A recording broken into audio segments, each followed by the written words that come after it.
mahasiswa program studi administrasi publik semester 5, kami diberikan tugas oleh Ibu Ratna selaku dosen pengambil mata kuliah metode penelitian. Kami diberikan tugas penelitian dengan judul penelitian yaitu analisis peranan dosen dalam memberikan pembelajaran kepada mahasiswa-mahasiswi di program studi administrasi publik Fakultas Ilmu Sosial Universitas Udayana. Kami akan mewawancarai Bapak selaku dosen Fakultas Ilmu Sosial di program studi administrasi publik. Untuk itu ada beberapa pertanyaan yang akan kami ajukan. Kita masuk saja langsung ke pertanyaannya. Yang pertama, Bapak dosen, sebelum kami wawancara terlebih dahulu, bolehkah kami minta izin untuk merekam? Silakan. Lalu yang kedua, pertanyaannya, menurut Bapak, bagaimana peranan dosen saat ini dalam memberikan pembelajaran kepada mahasiswa-mahasiswi di program studi administrasi publik? Kalau di program studi berarti peranan dosen itu sangat penting karena untuk pendekatan materi kuliah sesuai dengan prinsip program studi diperlukan dosen untuk yang pertama selalu ada dalam tiap pertemuan di kelas. Kemudian yang kedua, dosen juga dituntut untuk bagaimana membawa materi atau ilmu pengetahuan yang berkaitan dengan program studi, baik dalam sisi konsep maupun praktik atau dalam sisi teks ataupun konteks. Dan kalau peranan dosen, pertanyaannya peranan dosen berarti otomatis untuk penerapan ilmu pengetahuan dosen itu sangat diperlukan. Kemudian dosen itu membantu mahasiswa untuk mengerti materi yang diajarkan oleh dosen, tapi dosen juga bertugas untuk bagaimana membawa mahasiswa untuk mengerti tentang teori dan mengerti juga tentang konteks yang terjadi. Misalnya kalau di administrasi publik, berarti peranan dosen itu adalah bagaimana memberikan materi sesuai dengan bidang ilmu, sekaligus juga membantu mahasiswa untuk bagaimana memakai bidang ilmunya itu pada saat sudah selesai perkuliahan atau pada saat sudah lulus perkuliahan, mana dia akan memasuki dunia kerja. Baik. Pertanyaan yang kedua, di dalam peranan memberikan pembelajaran kepada mahasiswa-mahasiswi administrasi publik, apakah ada rasa timbal balik yang dirasakan oleh dosen dari mahasiswa-mahasiswi tersebut? Baik, kalau pertanyaannya dalam memberikan perkuliahan ada timbal balik, tentu saja untuk pendaratan materi dibutuhkan timbal balik. Jadi timbal balik antara dosen dan mahasiswa itu selalu ada. Mungkin bukti nyatanya hari ini Anda mewawancarai saya di mata kuliah metode penelitian. Mata kuliah metode penelitian itu Anda dapatkan materi atau teori atau konsep, tapi Anda juga dituntut untuk bagaimana bisa mempraktikkan materi metode penelitian sosial. Misalnya hari ini wawancara. Jadi secara sederhana bisa dijelaskan atau dijawab bahwa timbal balik antara dosen dan mahasiswa itu ada. Karena Anda mengikuti mata kuliah di kelas, ketika mata kuliahnya ditutup untuk Anda praktek langsung, misalnya hari ini wawancarai saya, berarti saya ada timbal balik antara mahasiswa dan dosen. Pertanyaan yang selanjutnya, menurut Bapak, apakah mahasiswa-mahasiswi pada saat di dalam ruangan paham akan materi yang sudah dipaparkan oleh Bapak saat pembelajaran sedang berlangsung? Baik, kalau pertanyaannya mahasiswa paham atau tidak, tergantung. Jadi ada materi yang memang semuanya paham, ada materi juga yang kesulitannya tinggi, tidak semua mahasiswa paham. Tapi secara sederhana bisa dijawab bahwa peralatan materi ada yang paham dan ada yang tidak. Tapi bukan masalah ada yang paham dan ada yang tidak. Kalau berbicara dari sisi mahasiswa dituntut untuk belajar, dituntut untuk mengenal ilmu pengetahuan sesuai dengan program studi masing-masing. Berarti yang bisa dijawab bahwa mahasiswa tidak semuanya paham dan mahasiswa juga tidak setiap materi itu tidak paham. Jadi disesuaikan dengan ada materi-materi yang memang mudah dimengerti dan ada materi yang memang susah dimengerti. Tapi yang jelas bahwa mahasiswa itu dituntut untuk memahami dan mengerti dari pengetahuan program studi masing-masing. Baik, pertanyaan selanjutnya, jika dalam pembelajaran pemaparan materi yang diberikan oleh Bapak, lalu ada mahasiswa-mahasiswa yang tidak paham, apa yang akan dilakukan Bapak pada saat itu? Apakah akan menjelaskan kembali materi tersebut atau tetap melanjutkan pembelajaran yang sedang berlangsung? Baik, jadi kalau di bangku perkuliahan, sistem ngajarnya itu dibagi per waktu. Jadi misalnya satu mata kuliah, waktunya dikasih kesempatan 1,5 jam. Kalau pertanyaannya mahasiswa kalau ada tidak paham diulang atau tidak. Kalau dibagi per waktu berarti otomatis tidak akan pernah bisa diulang. Sama dengan jawaban saya tadi, bahwa mahasiswa itu dituntut untuk belajar.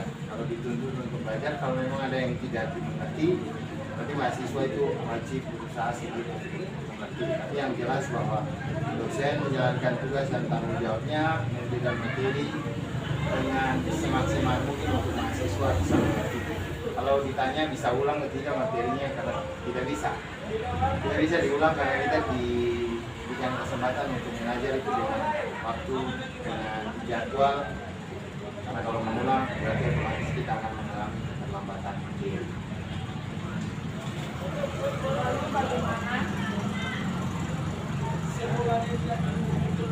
Lalu bagaimana cara Bapak mengatasi hambatan itu? Misalnya memberikan referensi atau apa mahasiswa yang tidak mengerti. Baik. Kalau di mata kuliah biasanya tuh ada bahan ajar, kemudian kalau di mata kuliah bisa juga dikirim materi perkuliahan, ada PowerPoint dan lain-lain. Jadi otomatis kalau mahasiswa yang memang niatnya benar-benar mau belajar, berarti dia akan berusaha untuk mencari tahu sendiri apa yang dia tidak mengerti. Kemudian kalau berbicara tentang referensi itu banyak yang bisa mahasiswa dapati. Misalnya kalau di mata kuliah, kepentingan sosial, kebijakan publik, mahasiswa boleh browsing sendiri atau mencari di internet. Pertanyaan selanjutnya, menurut Bapak, ketika sedang menjelaskan materi dalam ruangan, apakah diharuskan menggunakan bahasa yang baku atau tidak diharuskan menggunakan bahasa yang baku agar mahasiswa-mahasiswi memahami apa yang disampaikan oleh Bapak? Baik. Tentunya kalau mengajar, dosen mengajar itu menggunakan bahasa Indonesia yang baik dan benar. Tapi bahasa Indonesia yang baik dan benar itu disesuaikan juga dengan konteks.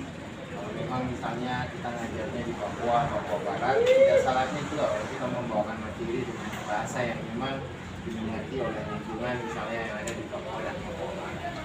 Jadi bahasa Indonesia itu penting, tapi tidak harus juga ketika kita mengajar di kelas kita menggunakan bahasa yang tinggi-tinggi.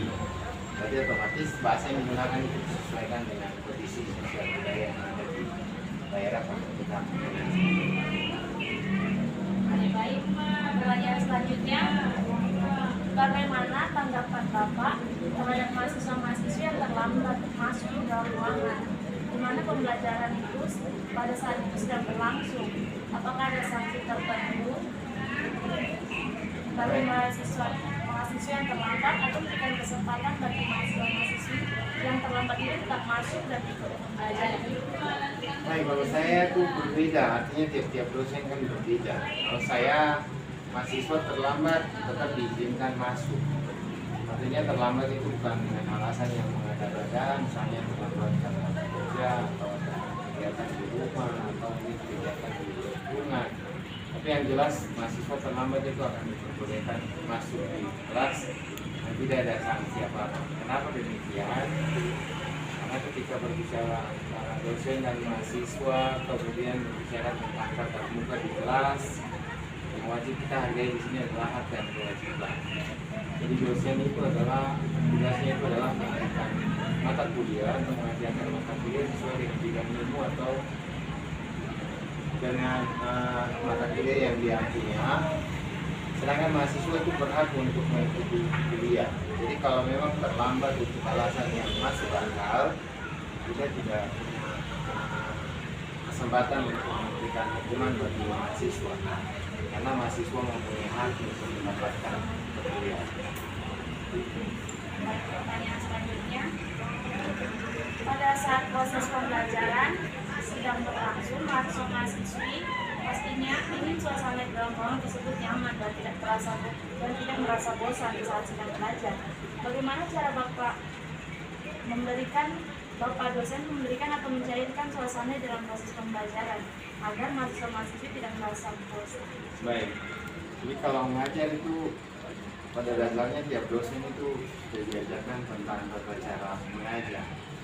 Jadi kalau memang kelasnya dirasakan terlalu serius, kelasnya dirasakan terlalu fokus, bisa mencairkan suasana dengan kita bahas yang lain dulu, atau bisa mencairkan suasana dengan mungkin ada lelucon, setelah itu baru kembali lagi ke materi.